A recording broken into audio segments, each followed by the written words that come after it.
বরিশালে যারা আছে তারা বাদে বাংলাদেশের অনেকেই হয়তো এখনো জানেন না, বাংলাদেশে এমন একটি মসজিদ আছে যেটি আয়তন এবং সৌন্দর্যের দিক থেকে বাংলাদেশ তথা দক্ষিণ এশিয়ার অন্যতম সেরা একটি স্থাপত্যশৈলী। বলছি বাইতুল আমান জামে মসজিদ ও ঈদগাহ কমপ্লেক্সের কথা, যেটি স্থানীয়ভাবে গুটিয়া মসজিদ নামে পরিচিত।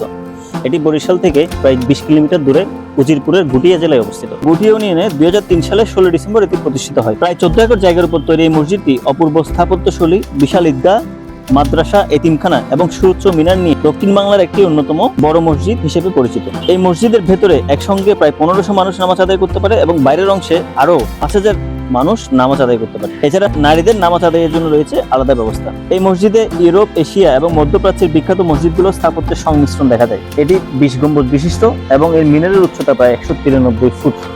বিশিষ্ট ব্যবসায়ী ও শিল্পপতি জনাব শরফুদ্দিন আহমেদ শান্তু নিজ গ্রাম গুটিয়াতে এই মসজিদটি নির্মাণ করেন। ধারণা করা হয় এই মসজিদ নির্মাণে প্রায় 21 কোটি টাকা ব্যয় হয়েছিল। এই মসজিদের প্রতিষ্ঠাতা শরফুদ্দিন আহমেদ শান্তু কয়েকজন স্থপতি বন্ধু, শিল্পী আরিফুর রহমান এবং ক্যালিওগ্রাফার বশির মেজবা সহ নিয়ে যান শারজাহ, দুবাই, তুরস্ক, মদিনা, ভারত, পাকিস্তান সহ বিশ্বের বিভিন্ন দেশে। এবং ওই দেশগুলোর স্থাপত্যকর্মময় মসজিদগুলোর আদলে গুটিয়া মসজিদটি নকশা করা হয়। মসজিদের সামনে পুকুরটি এমনভাবে খনন করা হয়েছে যাতে বিখ্যাত তাজমহলের মতো পানিতে মসজিদের প্রতিবিম্ব দেখা যায়। এছাড়া ফুলের বাগান, রাজহাঁস, প্রশস্ত এলাকা মসজিদটিকে করেছে অন্য। মাঝখানে কেন্দ্রীয় গম্বুজের চারপাশে বৃত্তাকারে মসজিদের ভেতরে চারপাশে এবং বিভিন্ন স্পটে শোভা পাচ্ছে আল কোরআনের বিভিন্ন আয়াত সম্বলিত ক্যালিওগ্রাফি।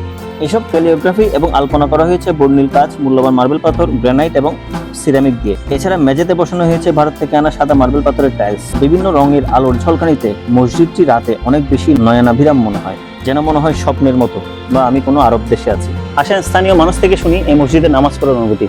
ভাইয়া, আপনার পরিচয়? জি, আমি রাকিবুল ইসলাম, আমার বাড়ি বানারীপাড়াতেই।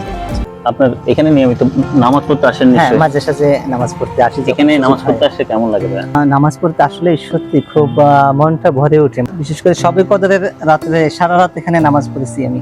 আচ্ছা আচ্ছা আচ্ছা। আমার মসজিদটা এখনো মনে আছে। এই মসজিদটি দিনের বেলা সুন্দর নাকি রাতে বেশি সুন্দর? রাতে বেশি সুন্দর। কারণ কি?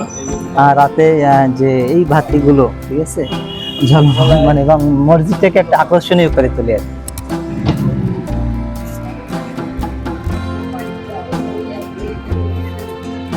আসলে আমরা স্থানীয় একজন ব্যবসায়ীর সাথে কথা বলি, এই মসজিদের কারণে তাদের কোনো উপকার হয়েছে কিনা। ভাই, আপনার নাম? মোহাম্মদ মনোয়ার হোসেন। আপনি কয় বছর ধরে ব্যবসা করছেন এখানে? 8-10 বছর। আচ্ছা, এখানে নিয়মিত লোক আসে এই মসজিদ দেখতে? নিয়মিত লোক হয়তো ছুটির দিনগুলো লোকগুলো বেশি হয় আর কি, আর প্রতিদিন বিকালে কিছু লোক হয়, শেষ বিকালে। এই মসজিদের কারণে এখানে ব্যবসার কি কোনো উন্নতি হয়েছে? ইনশাল্লাহ অনেক ডেভেলপ হয়েছে, এলাকার ব্যবসাতে ডেভেলপ হয়েছে। এখানে 10 থেকে 15টা দোকান আছে, তাদের কর্মসংস্থানের সুযোগ হয়েছে। আচ্ছা, ধন্যবাদ ভাই। ওয়েলকাম। গুটিয়া মসজিদ এমন একটি জায়গা যেখানে আসলে মনটা আসলে শান্ত হয়ে যায়, বিশেষ করে রাতের বেলায়। রাতের এই আলোতে গুটিয়া মসজিদ দেখতে যে কত সুন্দর বা অপূর্ব, এরা যারা এখনো দেখেননি তারা আসলে বিশ্বাস করতে পারবেন না। এখনো পর্যন্ত যারা গুটিয়া মসজিদ আসেননি তারা অবশ্যই গুটিয়া মসজিদ দেখে যাবেন, বিশেষ করে রাতের বেলা। বাংলাদেশে এমন অনেক সুন্দর জায়গা বা স্থাপত্য আছে যেগুলো সম্পর্কে হয়তো আমরা এখনো জানি না। আপনার আশেপাশে থাকতে পারে এরকম অনেক সুন্দর জায়গা। গুটিয়া সম্পর্কে যদি আপনি এখনো না জেনে থাকেন বা গুটিয়া মসজিদে যদি আপনি এখনো না এসে থাকেন, তাহলে এই ঈদের বন্ধেই আপনি ঘুরে যেতে পারেন এই চমৎকার স্থাপনায়। বাংলাদেশের এরকম আরো গুরুত্বপূর্ণ স্থাপনাগুলো সম্পর্কে জানতে চ্যানেলটি সাবস্ক্রাইব করে রাখুন।